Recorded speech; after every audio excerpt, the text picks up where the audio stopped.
We are so late on the planning, we're never gonna finish this in time. Wait, are you sure it's not dangerous? Well, we do still need the shot. And you did sign up to be the stuntman. Here I go. We're missing a scene. Okay, we still have time,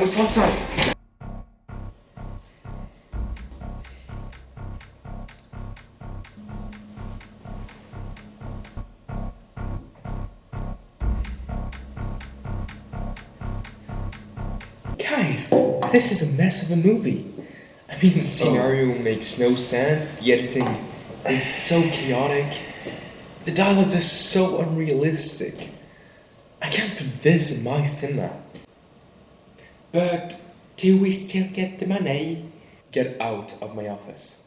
All of these problems could have been prevented if there was a better shot list, storyboard, understanding of limitations, and a better script. All of those aspects are part of the pre-production. The pre-production is everything that is made in preparation for the shooting of the movie. It starts with the idea, then the script, the storyboard, the shot list, but it also includes the casting, the preparation of the equipment, and the preparation for all the limitations that can be encountered along the way. The first thing you need is an idea, but if you clicked on this video, I guess you probably already have one. So let's start with the script. There are softwares you can buy to write your scripts, but they really aren't that necessary. Just open Google Docs and get writing. Start your script with a title page that gives the name of the movie, its director, and its writer.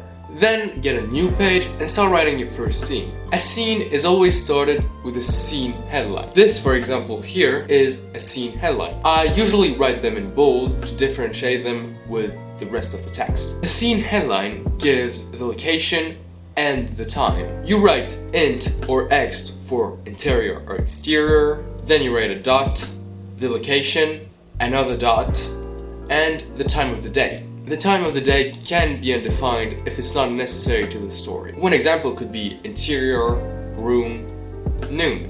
This gives information that the scene is happening inside of a room at noon. Then, if it's the first scene of your movie, or if you are introducing a new character, you want to give information about the characters that appear in the scene. A name, an age, and a description of how they look and what they are wearing. Once this is done, you can start writing the action in the scene. If you want to include a dialogue, this is how you should do it.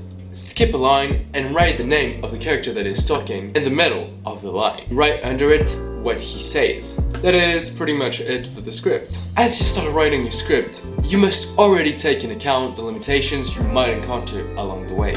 Don't write a scene with 10 characters if you only have 1 or 2 actors, except if it makes sense in your story that all of your characters look the same. For example, if the other characters are a mirror reflections or a voice in their head, then it makes sense that they have the same face. Then you can use editing techniques to double your actors. Don't write a scene with amazing special effects if you don't know how to edit. The limitations can also include the locations you want to film in. For example, it is forbidden to film in a public transport station or in a public transport. It is also often forbidden to film in cemeteries, private properties without an authorization, and police station and fireman stations in some countries. If they don't oppose to it, you can film strangers in public places, except in places where privacy is expected, like public toilets.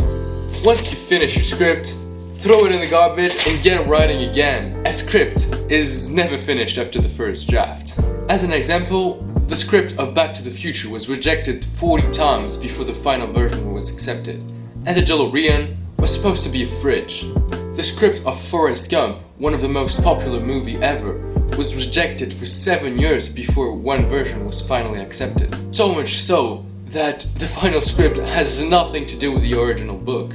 If you think you got your script right the first time, then you are wrong. This advice applies to everything. Script writing, storyboarding, shooting, editing, life, homework, family. Yeah, this one is directed at my older brothers. I am objectively a better version of you guys. Once you have your script, I would strongly advise you to annotate it.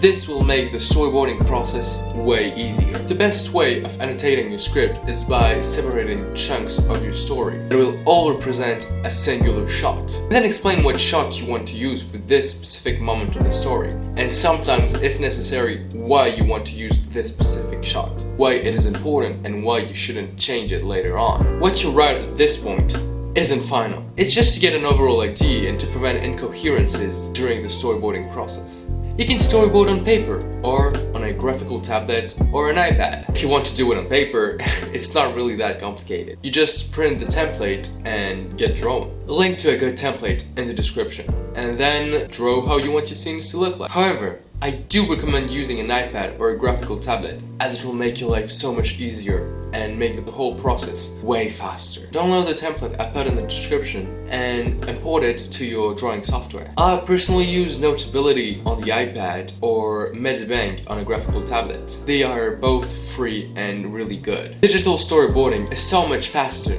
because you can copy, paste, and resize images really easily. For example, during dialogues, you will have to draw the same faces over and over, with just slight details changing from a panel to another. So in this case, being able to copy-paste your drawing come in really handy. Under the drawing, you're gonna write the scene number, the shot number, and a description of the shot. You can use many shots, such as an establishing shot, a long shot, a medium shot, a close-up, a push-in or a push-out, a zoom-in or a zoom-out, a Dutch tilt, a low angle, a high angle, etc. There's so much things you can use, so it'll definitely be useful to write it down on paper so you don't get confused later on. Also remember that every one of these shots must have a meaning. You can't just use a shot because you think it will look pretty. It has to have a meaning. If you use a Dutch tilt, it means that the action is weird or unsettling. If you use a close-up, it means the action you are showing is really important. If you use a high angle, it means your protagonist is really weak. Oppositely, if you use a low angle, it means your character is really strong. You gotta use it smartly. When you storyboard, keep the drawing simple and clear. If you aren't so good at drawings, don't hesitate to write your actor's emotions and use arrows to show the movement. Storyboarding isn't about doing something pretty, it's about doing something understandable. I like to use different colors for different annotations. Red drawings show the camera movement, blue shows actor's movement, and green shows a special effect I want to add during editing so I don't forget. Then you'll start writing your shot list. Even though that won't make my film teacher happy, I don't think shot lists are always necessary. I only use shot lists when I film in many different locations and when my story isn't told linearly. This is so I make sure I shoot all the scenes in a specific location at once so I don't have to go back later if I forgot a shot. I usually separate my shot list in different locations rather than chronological appearance in the movie. I also use shot list when I use a lot of special effects so I remember what I have to film in front of a green screen and what I have to film in real life.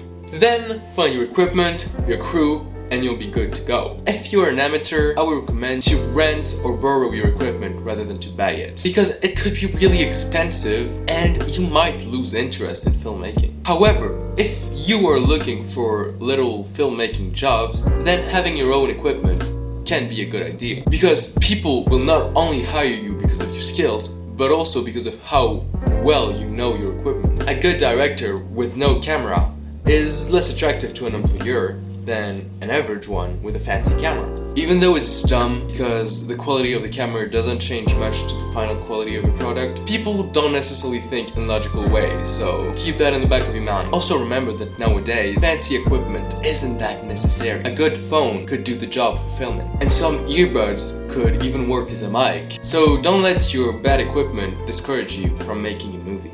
Thanks for watching this video. I hope it was useful, and if it was, please leave a like and subscribe to my channel. This would really help.